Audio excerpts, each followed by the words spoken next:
Welcome to my channel. I am Simran Sahani. आज discuss करते हैं क्लास 10th हिस्ट्री के चैप्टर नेशनलिज्म इन इंडिया के topic wise important short and long answer. So let us start our important question series from today. All the class 10 students, आपके term 2 exam के लिए आज से हम अपनी जो है इंपॉर्टेंट क्वेश्चन सीरीज स्टार्ट कर रहे हैं। आज डिस्कस करेंगे नेशनलिज्म इन इंडिया के topic wise important question.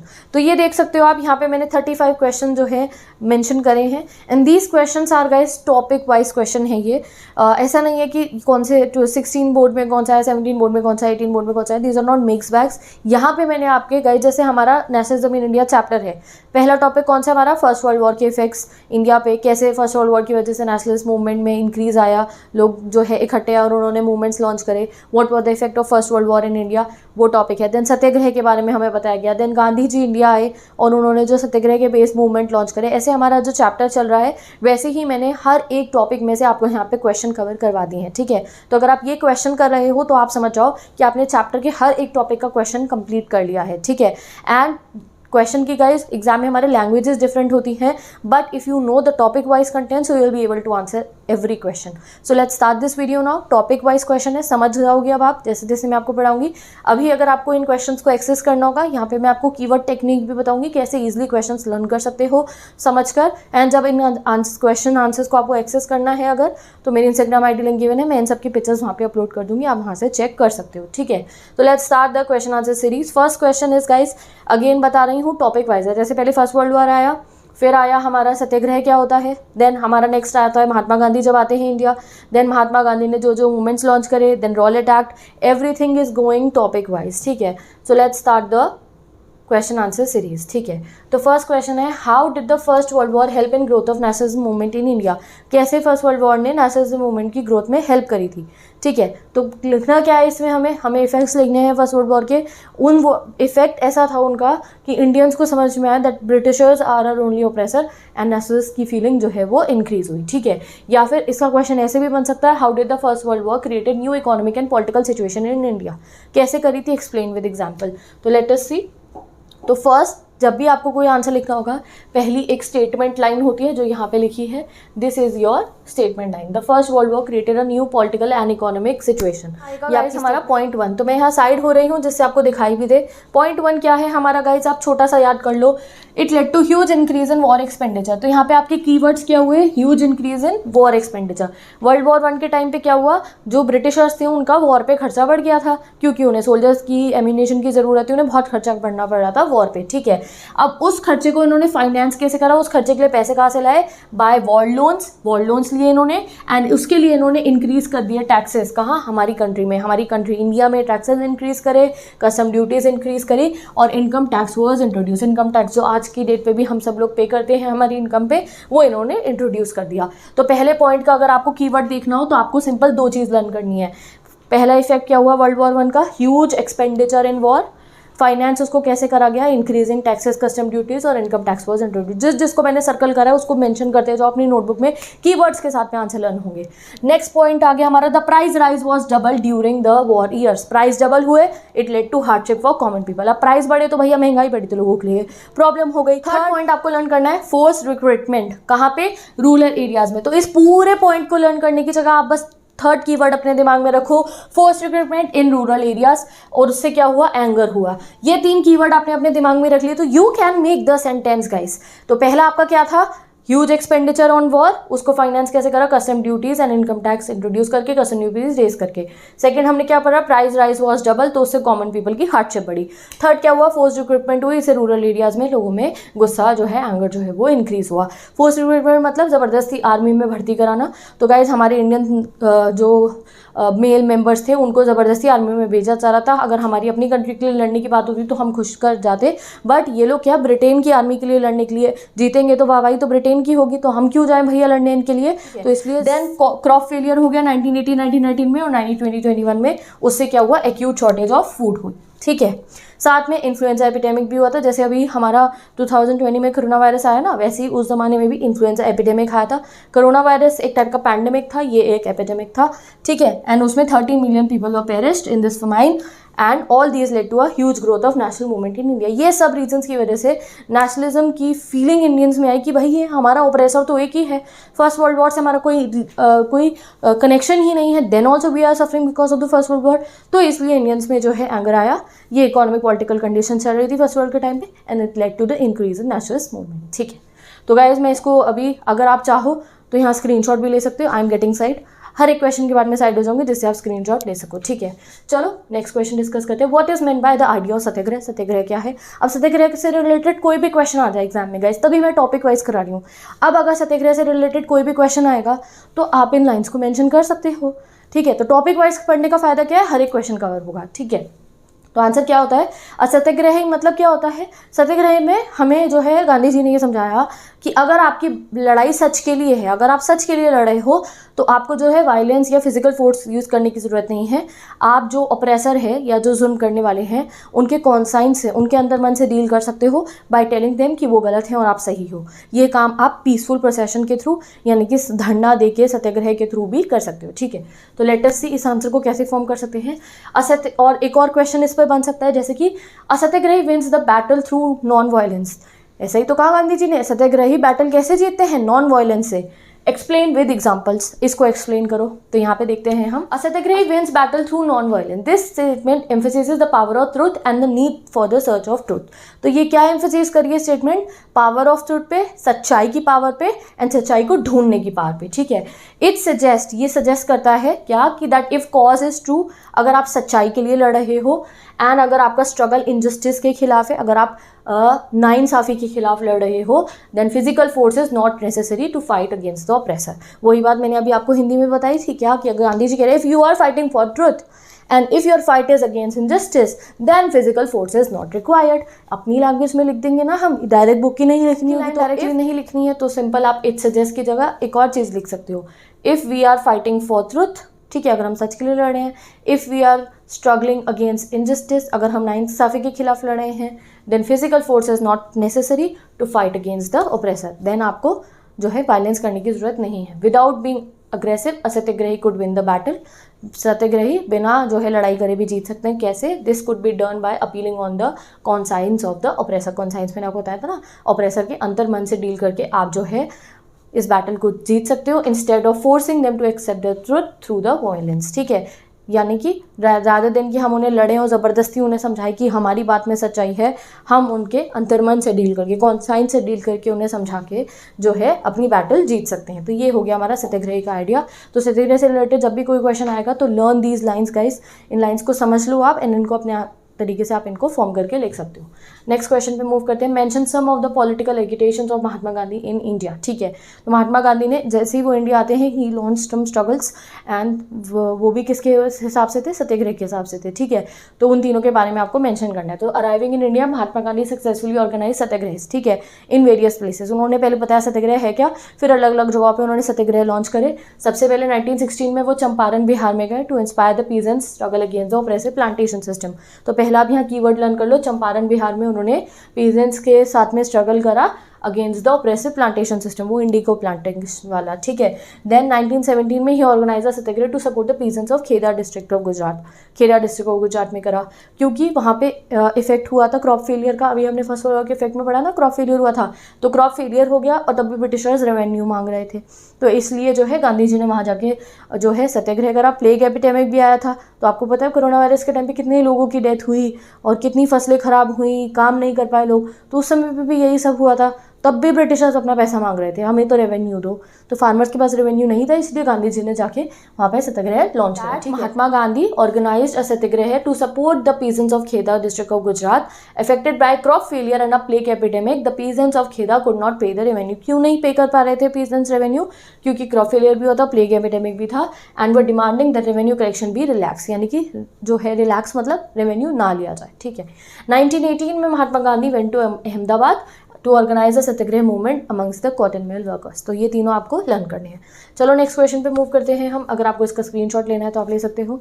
Next question आता है, why did Gandhi ji decided to launch a nation wide satyagraha against the proposed Rowlatt Act 1990। क्यों वो डिसाइड करते हैं रॉलेट एक्ट के खिलाफ वो एक सत्याग्रह लॉन्च करेंगे और वो कैसे ऑर्गेनाइज हुआ। ठीक है, तो पहली तो आप लोगों की स्टेटमेंट लाइन होती है हर एक क्वेश्चन में, सेम जो क्वेश्चन में लिखा है उसके आगे फॉलोइंग रीजंस, ये बन गए स्टेटमेंट लाइन। क्या? Gandhi ji decided to launch a nation wide satyagraha against the Rowlatt Act because of the following reason. ये स्टेटमेंट लाइन लिखना, इंप्रेशन पड़ेगा आंसर का। स्टेटमेंट लाइन लिखेंगे, बॉडी लिखेंगे, कंक्लूजन लिखेंगे। आपका सब्जेक्टिव पेपर की ट्रिक है ये हर एक क्वेश्चन को अच्छे से सॉल्व करने की। तो लेट अस सी। तो सबसे पहले गाइस आपको बताना पड़ेगा रॉलेट एक्ट है क्या। ठीक है, अगर आपको रॉलेट एक्ट से रिलेटेड क्वेश्चन आंसर कर रहे हो तो सबसे पहले इंट्रो में आपको बताना है रॉलेट एक्ट है क्या। तो इन 1990 Rowlatt act was हरिडली pass by the imperial legislative council, बहुत जल्दी में उन्होंने पास करा था एंड इंडियन मेंबर्स ने उसको अपोज करा था। अब क्या था Rowlatt Act? The act give in government enormous power to repress political activities and allowed detention of political prisoners without trial for 2 years। ये मैंने आपको चैप्टर में समझाया था कि ये रॉलेट एक्ट ने क्या कहा कि पॉलिटिकल प्रिजनर्स को, यानी कि कोई भी पॉलिटिकल एक्टिविटी को ये ब्रिटिश गवर्नमेंट बंद करवा सकती है। कहीं अगर कोई धरना कर रहा है, कहीं कोई जो है प्रोटेस्ट कर रहा है, तो ब्रिटिश गवर्नमेंट उन्हें बंद करवा सकती है उस एक्टिविटी को, और जिन लोगों को वहाँ से वो पकड़ेगी पॉलिटिकल प्रिजनर्स को 2 साल तक जेल में रख सकती है विदाउट एनी ट्रायल। तो ये बिल्कुल इनजस्ट था, तो इसके खिलाफ गांधी जी डिसाइड करते हैं मूवमेंट लॉन्च करने की। अब वो मूवमेंट कैसे लॉन्च होता है? तो फर्स्ट 3 लाइन्स में हमने रॉलेट एक्ट समझाया, अब वो मूवमेंट कैसे लॉन्च होता है। तो Gandhi ji wanted a non violent civil disobedience movement. उन्होंने कहा नॉन वायलेंट मूवमेंट लॉन्च होगा। It started with hartal on 6 April 1919। शुरू हुआ हड़ताल के साथ 6 अप्रैल को। रैलीज ऑर्गेनाइज हुई सभी सिटीज़ में। Workers in the railway workshop went on strike and shop were close down in protest. तो ये कुछ हुआ था हमारा, जैसे इस तरीके से शुरुआत हुई थी रॉलेट सत्याग्रह की। तो यहाँ पे ये क्वेश्चन हो गया गाइस हमारा कंप्लीट। तो आप इसका स्क्रीनशॉट ले लो। Let's move on to the next question. Describe any 3 suppressive measures taken by British government to clamp down on nationalists. Next question guys. तो जैसे ही हमने सत्याग्रह लॉन्च करा तो ब्रिटिशर्स डर जाते हैं एंड वो जो है सत्याग्रह बंद करवाने की कोशिश करते हैं, मतलब कि क्लैम्प डाउन करना शुरू करते हैं, सत्याग्रही को उन्हें पकड़ना शुरू करते हैं। तो क्या लिखना है आपको यहाँ पे? ये देखो, ये आपकी ओपनिंग स्टेटमेंट है, यहाँ से इसको मत लिखना, ठीक है, इसे छोड़ दो।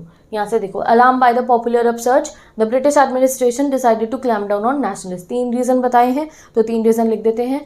Local leaders were picked up from Amritsar. Second, Gandhi ji was barred from entering Delhi. Gandhi ji की एंट्री बंद करा दी थी दिल्ली में। और 10 अप्रैल को पुलिस ने अमृतसर पे ओपन फायर करी पीसफुल प्रोसेशन पे, जिसकी वजह से जो है लोगों को भी गुस्सा आया। जब चुपचाप बैठ के सब लोग सत्याग्रह करे तो पुलिस ने जाके गोली चलाई, तो लोगों ने जाके फिर गवर्नमेंट की बिल्डिंग जैसे bank, post office, railway station पर अटैक करा और उसकी वजह से अमृतसर में जनरल डायर आ गए और वहाँ मार्शल लॉ लग गया। And then next what happened, Jallianwala Bagh, जो हमें पता है। ठीक है, तो ये क्वेश्चन क्या है? Describe any 3 suppressive measure taken by British administration to clamp down on nationalist.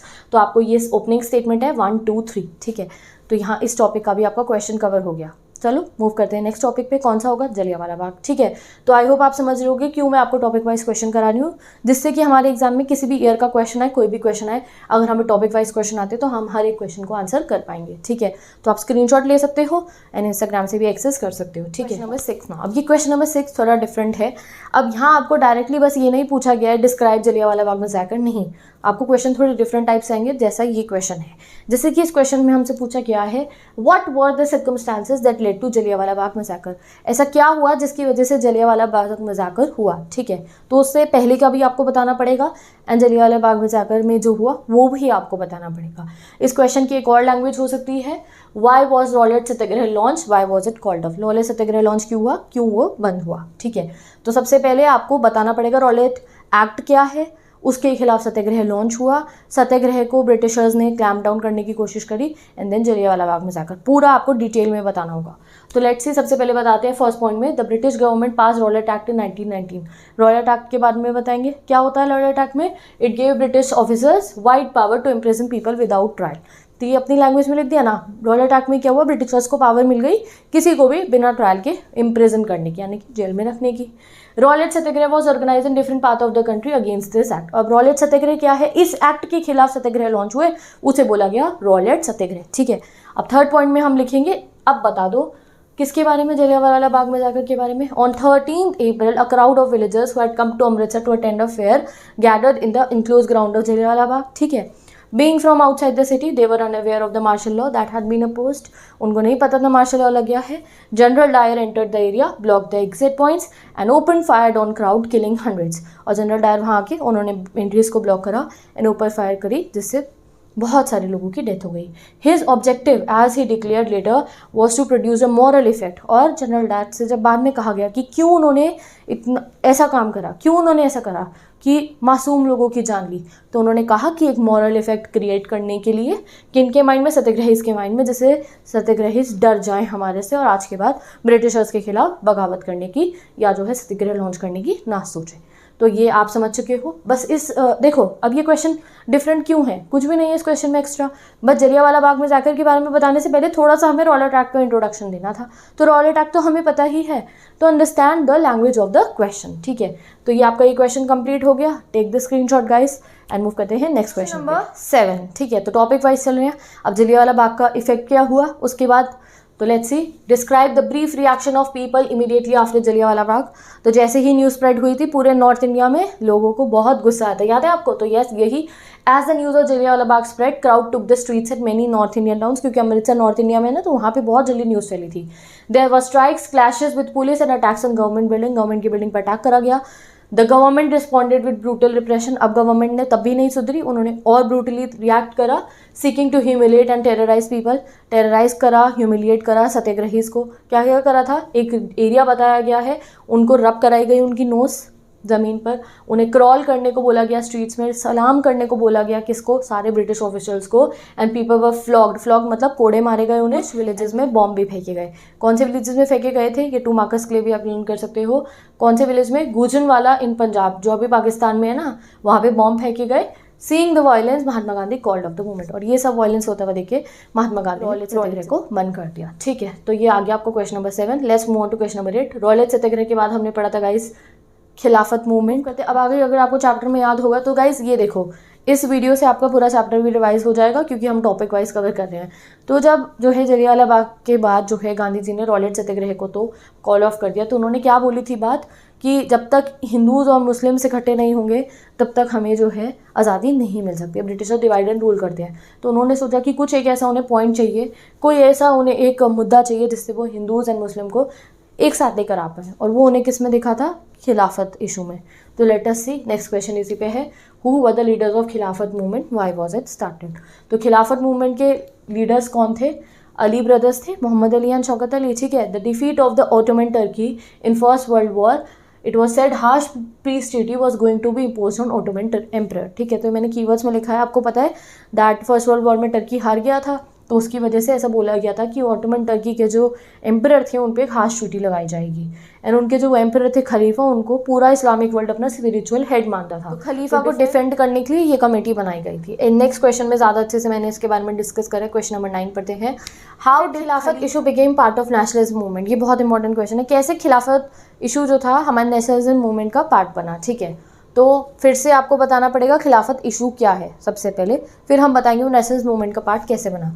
तो क्या है Khilafat issue, that first world war के टाइम पे जब फर्स्ट वर्ल्ड वॉर एंड हुआ with the defeat of Ottoman Turkey, there was rumours that harsh peace treaty was going to be impose on Ottoman emperor, ठीक है। और Ottoman emperor कौन थे, खलीफा थे, जिनको इस्लामिक वर्ल्ड अपना स्पिरिचुअल हेड मानते थे। तो गाइस फर्स्ट वर्ल्ड वॉर में ऑटोमन टर्की एम्पायर हार जाता है, तो ऑटोमन टर्की एम्पायर के जो लीडर थे जिन्हें खलीफा बोला जाता है, उनको पूरा मुस्लिम वर्ल्ड अपने स्पिरिचुअल हेड की तरह मानता है। और ऐसे रूमर्स थे, ऐसी अफवाहें थी, ऐसा कहा जा रहा था कि उनके ऊपर एक हार्श ट्रीटी लगाई जाएगी, ठीक है। तो आगे पढ़ते हैं, टू डिफेंड खलीफास पार, तो खलीफा की पार को डिफेंड करने के लिए उनको सब अपना हेड मान देते, तो उनकी पार को डिफेंड करने के लिए खिलाफत कमेटी फॉर्म हुई थी बॉम्बे में भी, इंडिया बॉम्बे में भी इन मार्च, पता है आपको कब हुई थी, मार्च 1919 में, ठीक है। तो यहाँ रब हो गया था, तो डिफेंड करने के लिए खलीफा की पार को खिलाफत कमेटी बनी थी बॉम्बे में मार्च 1990, ठीक है। किसने बनाई थी, यंग जनरेशन मुस्लिम लीडर्स ने, जैसे मोहम्मद अली और शौकत अली, उन्होंने ये मूवमेंट स्टार्ट करा, एंड देन उन्होंने धीरे धीरे महात्मा गांधी के साथ डिस्कस करना शुरू कर दिया इस इशू को एक यूनाइटेड मास स्ट्रगल बनाने की। उन्होंने सोचा कि ये मुस्लिम्स का इशू है, एंड साथ ही के साथ इस इशू को हम जो है सेकेंड इशू से जो है मिक्स करके एक यूनाइटेड मास स्ट्रगल इंडिया में लॉन्च कर सकते हैं। इसने ये बात डिस्कस करनी शुरू करी महात्मा गांधी के साथ, और महात्मा गांधी तो चाह ही रहे थे कि हिंदूज मुस्लिम को और मुस्लिम्स को पूरे यूनाइटेड स्ट्रगल में जो है मास स्ट्रगल लॉन्च करने के लिए सब इकट्ठे आ जाए। तो उन्हें अपॉर्चुनिटी लगती है, तो वो मेंशन करेंगे हम। Gandhi ji saw this an opportunity to bring Muslim under the umbrella of united mass struggle. And ये बात फिर वो कैलकाटा सेशन में कांग्रेस के डिस्कस करते हैं कि मुस्लिम्स, हिंदूज एंड सब फुल इंडियन, सभी के सभी इंडियंस मिलकर नॉन कॉपरेशन मूवमेंट लॉन्च करेंगे, ठीक है। At the Calcutta session of Congress September 1920 he convinced other leaders the need to start non-cooperation movement in support of खिलाफत as well as for Swaraj. तो उन्होंने क्या कहा, स्वराज यानी कि आज़ादी के लिए और खिलाफत इशू के लिए सब इकट्ठे आएंगे एंड अब नॉन कॉपरेशन मूवमेंट लॉन्च करेंगे, ब्रिटिशर्स के खिलाफ लड़ेंगे।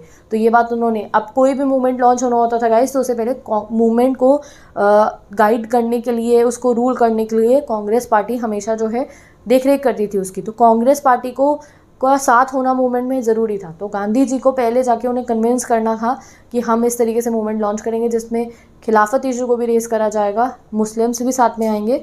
तो इसलिए पहले उन्होंने कन्विंस करा, किसको, कांग्रेस को। कब करा था, at Calcutta session of Congress in September 1920। और आगे वो कब फाइनलाइज हुआ था वो नॉन कॉपरेशन में हमें पता चलेगा। तो आगे नेक्स्ट क्वेश्चन मूवमेंट पे हम चलते हैं। What were the reasons for launching the non cooperation movement. Gandhi ji ने क्यों नॉन कॉपरेशन मूवमेंट लॉन्च करा। तो गाइस लॉरेल सत्याग्रह तो हमारा फेल हो गया था, तो उसके बाद लॉन्च होता है नॉन कॉपरेशन मूवमेंट। वो क्यों हुआ था, let us study.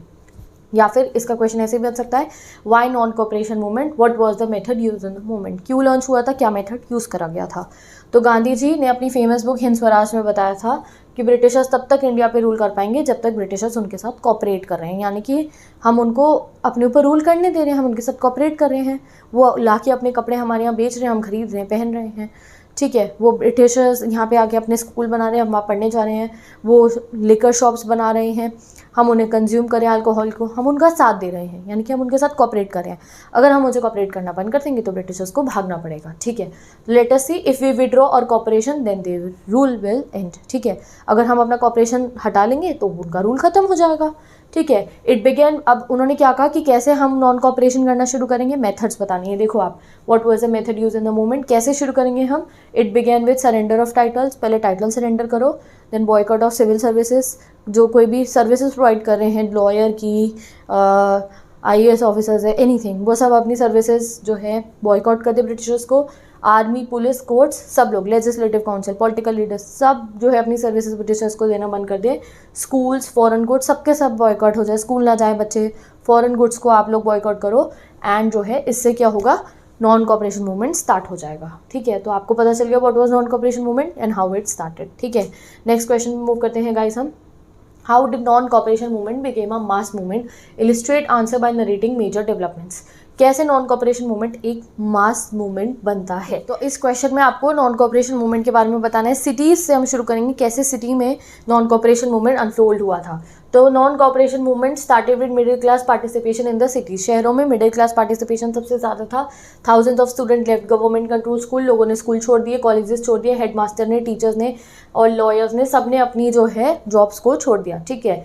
Council election जो थे, यानी कि जो अभी इलेक्शन होने वाले थे, उनको जो है बॉयकॉट कर दिया सभी पार्टीज़ ने एक्सेप्ट मद्रास में। मद्रास में एक कौन सी पार्टी थी, जस्टिस पार्टी थी, वो एक नॉन ब्राह्मण पार्टी थी, उन्होंने मना करा। उन्होंने कहा नहीं, हम तो इलेक्शन में पार्टिसिपेट करेंगे, क्योंकि वो नॉन ब्राह्मण्स थे और उनके पास इलेक्शन के थ्रू ही एक चांस था पावर में रहने का, क्योंकि उस समय पे कास्ट सिस्टम भी बहुत ज़्यादा था हमारे यहाँ पे, ब्राह्मण्स एंड जो जितनी भी कास्ट थी, तो ब्राह्मण सुपीरियर माने जाते थे, ठीक है। तो इसलिए नॉन ब्राह्मण्स ने कहा कि हमें अगर पावर चाहिए तो हम तो मद्रास के इलेक्शन में पार्टिसिपेट करेंगे, ठीक है।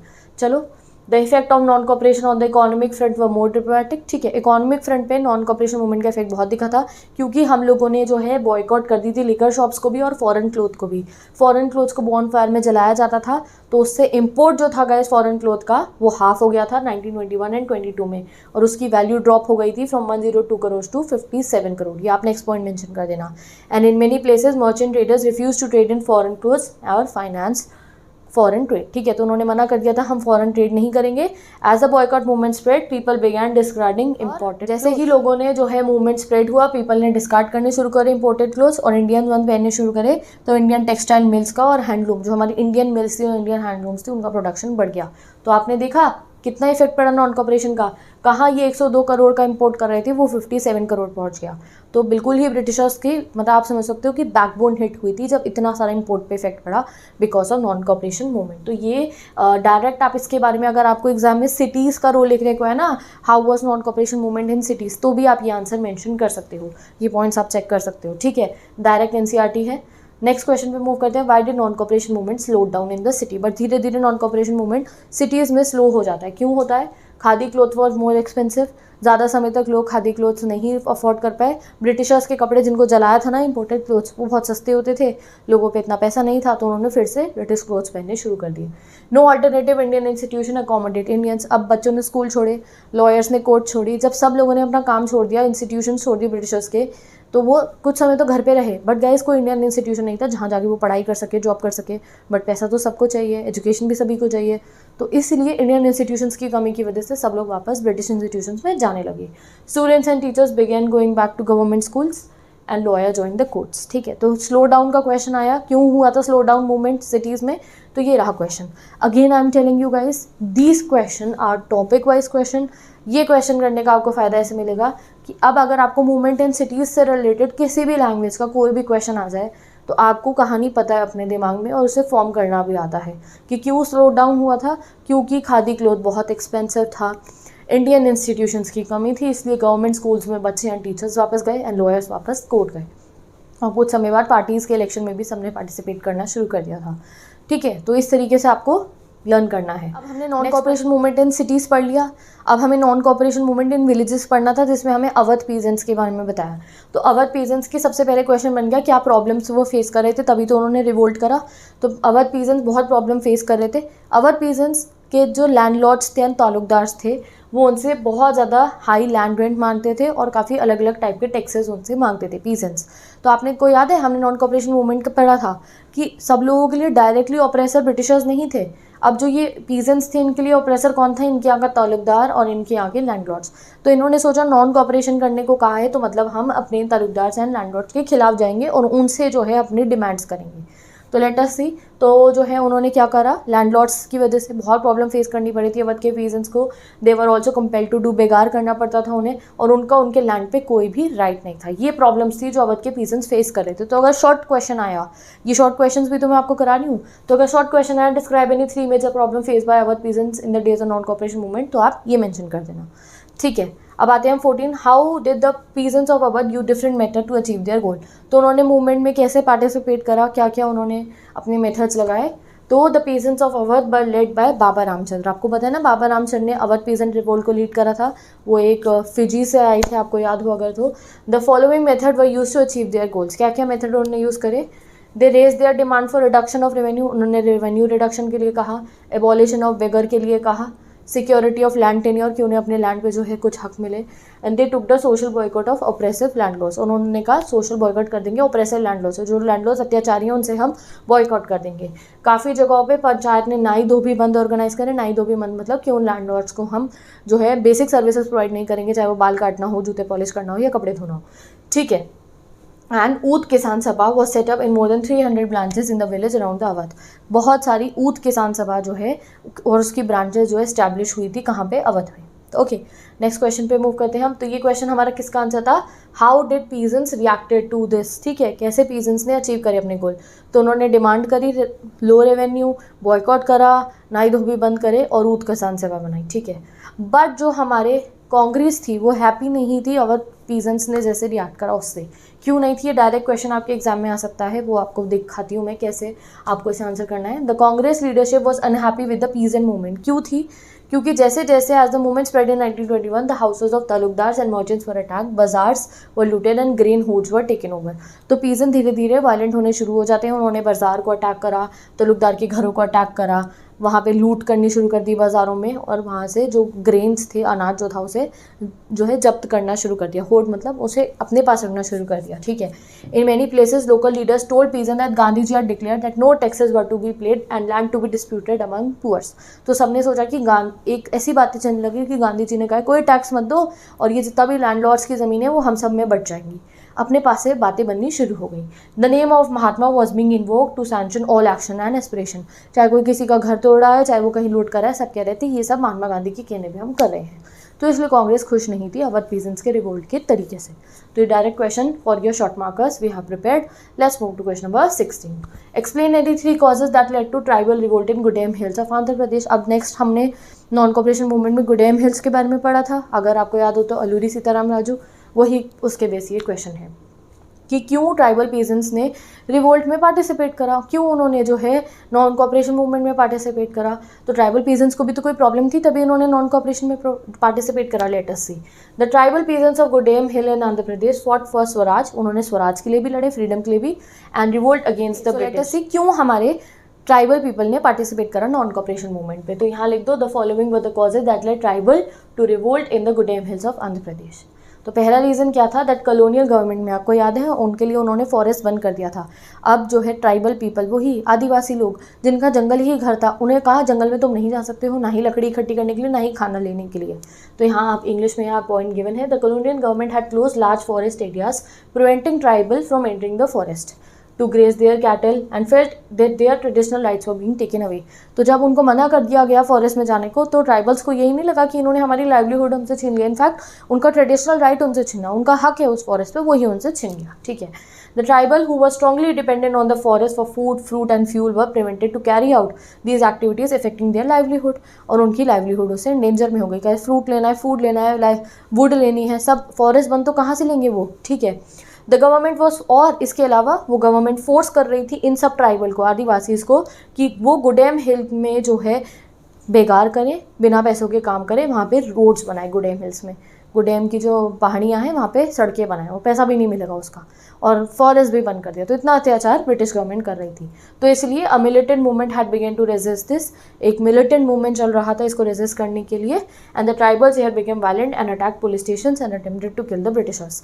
एंड यहाँ पे धीरे धीरे ये मूवमेंट वायलेंट हो जाता है और उन्होंने अटैक करा ब्रिटिशर्स को भी। ठीक है। और इसमें उनके जो एक बहुत ही फेमस हीरो थे, कौन, अलूरी सीताराम राजू, उनकी भी डेथ हो जाती है। तो नेक्स्ट क्वेश्चन आपका अलूरी सीताराम राजू पे क्वेश्चन बहुत इंपॉर्टेंट है, इसे पढ़ते हैं। Who was Alluri Sitaram Raju, explain his role in inspiring the rebels. ठीक है। Alluri Sitaram Raju was a tribal leader in Gudem hills of Andhra Pradesh, एक ट्राइबल लीडर थे। He started a militant guerrilla movement in the early 1920s। 1920s में ही उन्होंने गोरिल्ला मूवमेंट लॉन्च कर दिया था। Gorilla movement क्या होता है, group of people, small group of people एक बड़ी आर्मी से लड़ते हैं, उसे गोरिल्ला वॉरफेयर कहते हैं। वो लोग ऐसे पहाड़ों में ऊपर छुप जाते हैं और ऊपर से वार करते हैं बहुत बड़ी आर्मी पे। ठीक है। तो उससे क्या होता है, जब कोई ऊपर से वार कर रहा है छुप के, तो उसे गोरिल्ला मूवमेंट कहते हैं। इसमें चांसेस होती है कि जो स्मॉल ग्रुप ऑफ पीपल है वो भी जीत सकते हैं। Tribal people were enraged by the British policy. Enrage मतलब बहुत गुस्सा थे वो उनसे, but when government began forcing them to contribute for begar, the hill people revolted. जब उन तक उनसे फॉरेस्ट के लिए मना करा गया था तो उन्हें वैसे ही गुस्सा था, फिर बेगार करने को बोला तो उन्होंने रिवोल्ट कर दिया। Raju inspired the hill people, he talked on the greatness of Mahatma Gandhi. Alluri Sitaram Raju Mahatma Gandhi को के बारे में बहुत बात करते थे, उनकी बातों को मानते थे। वो अपने ट्राइबल पीपल को भी कहते थे कि अल्कोहल कंज्यूम नहीं करना चाहिए और खादी के कपड़े पहनने चाहिए, बट वो एक बात से महात्मा गांधी के सहमत नहीं थे। क्या, महात्मा गांधी कहते थे वायलेंस मत करो, अलूरी सीताराम राजू जी कहते थे कि वायलेंस के बिना हमें जो है आज़ादी नहीं मिल सकती है। Inspired by Gandhi's non cooperation movement, he persuaded people to wear khadi and giving up drinking, but at the same time he did not believe in non violence. He thought that India could only be liberated by the use of force. वही जो मैंने आपको बताया वो यहाँ पे given है। So you can take the screenshot. Let's move on to the next question. Next question है हमारा the plantation workers of Assam. Next हमने क्या पढ़ना था, प्लांटेशन वर्कर्स का क्या रिस्पॉन्स था नॉन कॉपरेशन मूवमेंट का। ठीक है। तो plantation workers in Assam had their own understanding of Mahatma Gandhi and notion of Swaraj, support the statement with arguments. ठीक है। तो प्लांटेशन में क्या हुआ था, एक बार रिवाइज कर लेते हैं। आपको पता है प्लांटेशन वर्कर्स को अलाउड नहीं था वहाँ शाम की टी वाले गार्डन से बाहर जाने को, बिल्कुल भी। एक एक्ट था, इनलैंड इमिग्रेशन एक्ट, उसकी वजह से। तो जब ये नॉन कॉपरेशन मूवमेंट लॉन्च हो, उन्हें लगा कि अब हम जब मन चाहे अपने घर जा सकते हैं। वो सब अपने ऑफिसर्स को पीट पाट के अपने घर जाने के लिए शुरू हो जाते हैं। रास्ते में रेलवे वर्कर्स की स्ट्राइक होती है तो ब्रिटिशर्स उन्हें रास्ते में पकड़ लेते हैं और वापस प्लांटेशन एरिया में भेज देते हैं। ऐसा होता है प्लांटेशन वर्कर्स के साथ। तो let us see the plantation workers in Assam had their own understanding of Mahatma Gandhi and notion of Swaraj. उनका अपना मतलब था, उन्हें लगा नॉन कॉपरेशन मतलब हम अपने घर जा सकते हैं। This statement can be supported by following arguments. ठीक है। For plantation worker in Assam, freedom meant right to move freely in and out of the confined space in which they were enclosed and to retain link with their native villages. यानी कि कहीं भी जाए आए और अपने village जा पाए, उनके लिए ये था स्वराज का मतलब. When they heard non-cooperation movement, thousands of workers left the plantation and headed home. अपने घर चल गए. They believe Gandhi ji meant that they would be given land in their own villages. और ये भी बोला गया कि जब वो अपने घर जाएंगे गांधी जी उन्हें लैंड देंगे. But however, due to steamer and railway worker strikeout, thousands were stranded on the way. यानी कि रास्ते में ही उन्हें पकड़ लिया गया, उन्हें भी मारा गया और वापस भेज दिया गया. So they were not successful. ठीक है. Why was the non-cooperation movement called off? This is important for 2 marker that in February 1922 Mahatma Gandhi called off non-cooperation movement because of the Chaura Chauri incident जिसमें 22 पुलिसमैन को मार दिया गया था. And he did not wanted to movement in violent methods. उन्होंने violent हो रहा था मूवमेंट, तो इसलिए उन्हें कंटिन्यू कहीं करना था. ठीक है. तो अब this is a task for you. आप मुझे कमेंट सेक्शन में चौरा चौरी इंसिडेंट के बारे में बताओ इन 2 to 3 लाइन्स. तो यहाँ मैंने एक एक्स्ट्रा क्वेश्चन ऐड नहीं करा है, बट ये क्वेश्चन आप मुझे कमेंट में बताओ. What was the Chaura Chauri incident, इसको डिटेल में बताओ क्या हुआ था यहाँ पे. ठीक है. बुक में भी थोड़ी सी लाइन गिवन है, मैंने चैप्टर में भी एक्सप्लेन करा था. 2 लाइन्स में मुझे बताओ what is Chaura Chauri incident. ठीक है. उसी की वजह से नॉन कॉपरेशन मूवमेंट एंड जो कुछ भी इतना वायलेंट हो रहा था ना मूवमेंट हर जगह, अवध में भी वायलेंट हो गया, प्लांटेशन वर्कर में भी वायलेंट हो गया, और वहाँ लूरी सीताराम राजू वाले एरिया में, ट्राइबल एरिया में, वहाँ भी वायलेंट हो गया. तो महात्मा गांधी जी ने बंद कर दिया नॉन कॉपरेशन मूवमेंट. ठीक है. और ये चौरा चौरी के बाद तो एग्जैक्टली महात्मा गांधी ने जब 22 पुलिसमैन मर गए तो उन्होंने नॉन कॉपरेशन मूवमेंट बंद कर दिया. उन्हें लगा अभी सत्याग्रही को जो है ट्रेन करना पड़ेगा कि वो वायलेंट ना हो. ठीक है. चलो अब आएगा हमारा क्वेश्चन नंबर 20 to 35 क्वेश्चंस. ठीक है. तो अब हमें सिविल डिसोबीडियंस मूवमेंट जैसे लॉन्च हुआ, क्या क्या रीजन थे जिसकी वजह से सिविल डिसोबीडियंस मूवमेंट लॉन्च होने की कंडीशन बनी, वो पढ़ना है. ठीक है. तो ये 20 to 35 question I am thinking कि हम पार्ट 2 वीडियो में डिस्कस करते हैं, जिससे आप लोगों ने अभी ये क्वेश्चन आप प्रिपेयर करो. After 1 or 2 day I will upload the next questions. ठीक है. इतनी देर आप इन्हें प्रिपेयर करो एंड इसी तरीके से हम नेक्स्ट चैप्टर्स को भी कवर करेंगे. तो डिस्क्रिप्शन बॉक्स में मैंने प्लेलिस्ट बनाई है क्लास 10th SST टर्म 2 की, जहाँ पे सभी SST के टर्म 2 के चैप्टर्स भी गिवन है, और उसके बाद ये इंपॉर्टेंट क्वेश्चन सीरीज़ के सभी क्वेश्चन उसी प्लेलिस्ट में जाएंगे. ठीक है. ऐसी इंग्लिश की प्लेलिस्ट है और इंग्लिश के इंपॉर्टेंट क्वेश्चन भी वहीं पर अपलोड होंगे. ठीक है. तो दोनों प्लेलिस्ट को आप सेव करके रखो. क्लास 10 SST टर्म 2 भी, इंग्लिश टर्म 2 भी, दोनों में पहले चैप्टर हैं और फिर इंपॉर्टेंट क्वेश्चन है. तो नेशनलिज्म इन इंडिया के यहाँ तक हमने इंपॉर्टेंट क्वेश्चन अभी कितने कर लिए हैं? We have done 19 question. और कल हम देखते हैं अपने 21 to 35 क्वेश्चन, जहाँ पे हम आगे के टॉपिक्स कंटिन्यू करेंगे. सिविल डिसोबीडियंस मूवमेंट, उसकी लिमिटेशंस, और जो हमारा सॉल्ट मार्च, डांडी मार्च, और हमारा लास्ट क्वेश्चन कौन सा है वो कलेक्टिव बिलोंगिंगनेस वाला. उससे पहले थोड़े से मैप क्वेश्चंस मैं अभी आपको कवर करवा देती हूँ, दैट आपको क्या क्या क्वेश्चंस इंपॉर्टेंट है यहाँ तक जो हमने कवर करा. उसमें सबसे कांग्रेस सेशन कैलकाटा का सितंबर 1920 का, नागपुर सेशन दिसंबर 1920. ठीक है. Madras session 1927 and Lahore session 1929. ठीक है. इंपॉर्टेंट जगह जो आपको याद रखनी है, Champaran Bihar movement, Indigo plantation वाला जो गांधी जी ने सत्याग्रह लॉन्च करे थे आगे, खेड़ा गुजरात पीजन सत्याग्रह याद रखना मार्क करने के लिए मैप पे, Ahmedabad Gujarat cotton mill worker satyagraha याद रखना, अमृतसर का पंजाब जलियांवाला बाग में जाकर याद रखना. ठीक है.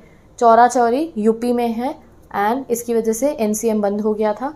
एंड जो ये लास्ट है Dandi Gujarat civil disobedience movement, ये आपको नेक्स्ट वीडियो में कराऊंगी मैं. ठीक है. तो with this guys we have completed some important questions of nationalism in India. तो आई होप ये टॉपिक वाइज सीरीज आपको हेल्प करी होगी. If you like this topic wise series tell me down, and हो सकता है मैं जो नेक्स्ट चैप्टर्स हैं उनके डायरेक्ट प्रीवियस ईयर क्वेश्चंस भी. So with this we are ending this video. And अगर मैं बात करूँ गाइज ज्योग्राफी की एंड सिविक्स की, तो वहाँ पे मैं आपको गाइज प्रीवियस ईयर क्वेश्चन के फॉर्मेट में इंपॉर्टेंट क्वेश्चंस कराऊंगी, क्योंकि वहाँ पे टॉपिक वाइज नहीं भी पढ़ा तो ठीक है, हम प्रीवियस ईयर के हिसाब से करेंगे. बट हिस्ट्री का ये चैप्टर इतनी ज़्यादा वेटेज वाला, आई वांटेड कि हम टॉपिक वाइज सभी क्वेश्चंस को कवर कर लें. ओके. तो with this I ending this video now. इस चैप्टर की मैं प्रीवियस ईयर क्वेश्चन सीरीज भी डेफिनेटली क्रिएट कर दूंगी, बट टॉपिक वाइज कंप्लीट करते हैं, देन प्रीवियस ईयर्स भी चेक कर लेंगे. Okay. So now let's end this video. Bye bye, take care, best of luck, and मिलते हैं नेक्स्ट वीडियो में. तो इंस्टाग्राम ID का लिंक भी गिवन है जहाँ पे ये सभी क्वेश्चन आपके लिए अपलोड हो जाएंगे. So let's end the video. Bye bye, take care, best of luck.